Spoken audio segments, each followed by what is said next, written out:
Hi friends, this is Madhu from Madhu Tech Skills Computer Education, and I'm the Managing Director of Venar Software Solutions Private Limited, Vijayawada.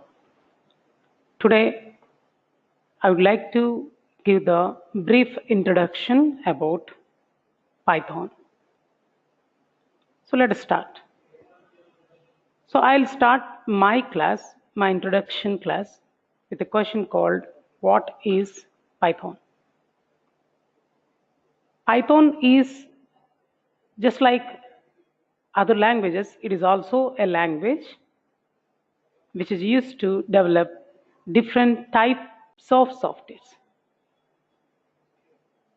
Python is, we can say, it is a general purpose high level language. Why it is called as general purpose high level language? It is called as general purpose programming language because by using Python, I can develop desktop applications, I can develop web-based applications, or we can say websites. I can develop machine learning applications, data analytics applications, Internet of Things, IoT applications, and etc. So this Python language is not used specifically for one type of application development. For example, by using PHP, I can develop only websites, dynamic websites. By using JavaScript, I can only use for validations or scripting language. That is especially a scripting language which is used for client-side validations especially. So by using PHP, we can develop only websites.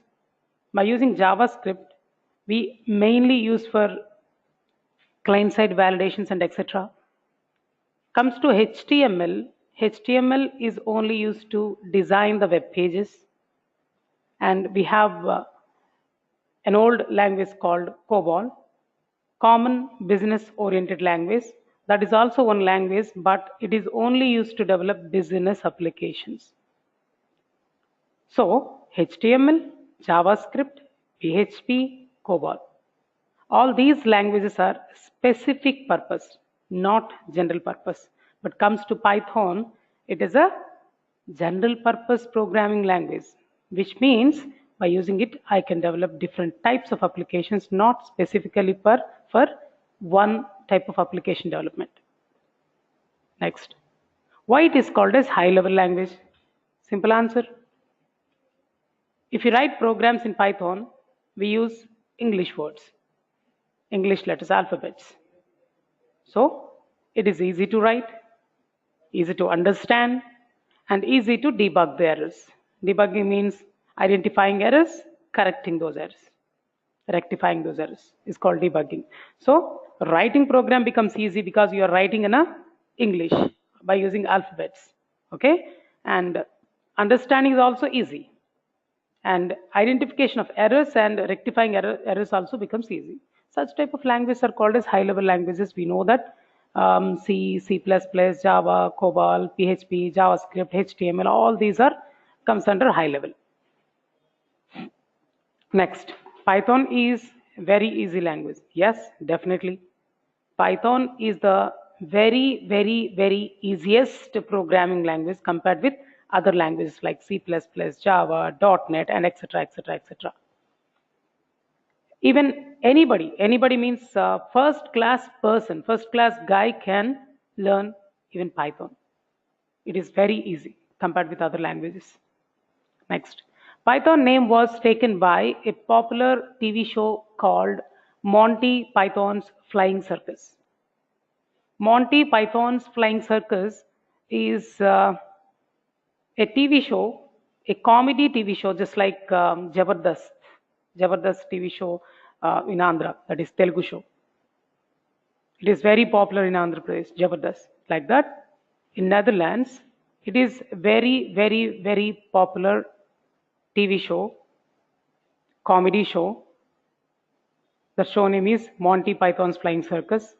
So this programming language named Python name was taken by this TV show.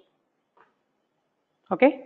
Next, Python is designed to be highly readable and it uses English keywords frequently. You might understand this word. It is highly readable, very easy to read, easy to understand. We have already discussed about it. Next, it is invented by Guido van Rossum. It is invented by Guido van Rossum in 1989 while working at CWI. CWI is actually National Research Institute of Netherlands. In Netherlands, we have a National Research Institute, which name is CWI, Centrum Wiskunde Informatica. See this. While working there, he invented this Python. He is that person, Guido van Rossum. And it was invented in 1999, but officially it was released in 1991, February 20th. So it was released into the market, introduced to the market in 1991, February. Next, comes to C, C++, Java, .NET, PHP. All these are statistically typed languages, which means we'll write the program first, and after that we execute that one. So first we write the program, after that only we run that program. So we statistically type that code first, and after that we can use it. Okay, but comes to Python, it is dynamically typed. Dynamically typed means directly we can type one line and execute. We can execute that particular line at that time itself. After writing, if you press the enter, that line will be executed. Like that, step by step, we can run. We can directly interact with the interpreter, Python interpreter. Okay, here dynamically typed means directly we can write a line, we can execute that line. We can write the second line, we can directly execute that second line. Like that, dynamically we can run the program line by line. But comes to C, C++, Java, .NET, we have to write the program first. There we write all the statements, and sometimes we compile the code depending on the languages. Like C, C++, Java, .NET, all these four languages are, we have to compile first, and after that only you can run the code, right? So we have to write the code and compile it and execute it like that. But comes to Python, we have a feature called dynamic interaction with translator. Means type the line, first line, execute it. Type the second line, execute it. Type the third line, execute it. Like that, we can dynamically type the lines and execute them when after writing that line. That's it. That's why it is called as dynamically typed. Next, it has fewer syntactical constructions than other languages, which means compared with other languages, it has fewer syntactical rules. Rules are compared with other languages are less. That's what this point is saying, telling about. So what do you learn till now? Python is a general purpose high level language. Python is in C. If you want to write the code, we actually write the total or build the software by dividing your program into number of functions. Is it correct or not? For addition, one function. For subtraction, one function. For multiplication, another function. And main function, it is the starting point of the program. Like that, our C program is divided into number of functions. So in C, we write the code by dividing that program into number of functions. That's why C is called as procedural oriented or functional programming language.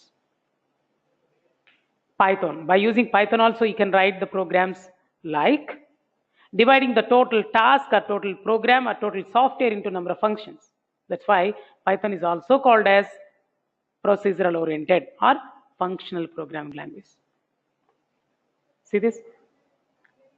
Python is inherited functional programming from C. So from C, these features were included into the Python, which means Python is also called as functional programming. Just like C, in whichever manner we write the programs in C, in that such a manner we can write in Python also. Next, Python is also called as object oriented. Why it is called as object oriented? Simple answer. Python is called as object oriented because it supports OOPS concepts. Python supports object oriented programming concepts like data abstraction, encapsulation, polymorphism, inheritance, class, object. Such type of features are supported by Python. Actually, these features are inherited from a language called C++. So what we can say now, Python is a both functional programming language, and also we can say object oriented programming language. Next, scripting language features from Perl and shell script. Perl is one language, shell script is another language. From those two scripting languages, scripting language features were introduced into the Python. That's why Python is also called as scripting language. Next, Modular 3. Modular 3 is a separate programming language. From that language, Python actually inherited the modular programming. So, in Python, I can write programs by dividing our program or application or software into number of modules. So, in Python, I can develop software by dividing that software into number of modules. If you write a program or software, if you build a software by dividing your software into number of modules, then it is called as modular programming. And last one, most of the syntax is inherited from the remaining syntax. The remaining syntax or most of the syntax is inherited from C language and ABC language. So, after seeing these points, you may come to know that Python is actually built by including the best features which are exist in other languages. Some of you might got doubt that what is functional programming, what is called object oriented, why it is called scripting language, how actually we write the programs in scripting language, how we can create modules here in Python. Okay, all these features we are gonna learn in few other coming videos. Okay, in the coming videos you may come to know that what is functional programming, why it is called as object oriented, how we can write in scripting languages, and how we can create modules in Python, and etc. Okay, next, in the coming next video we'll discuss about why Python is called as interpreter language and what type of applications we can build by using Python, and what are the drawbacks we have, means what type of applications we can't build by using Python, not suitable to develop such type of applications. We'll discuss about all these concepts in the next video. Thank you for watching. Please subscribe our channel Madhu Tech Skills, and thank you.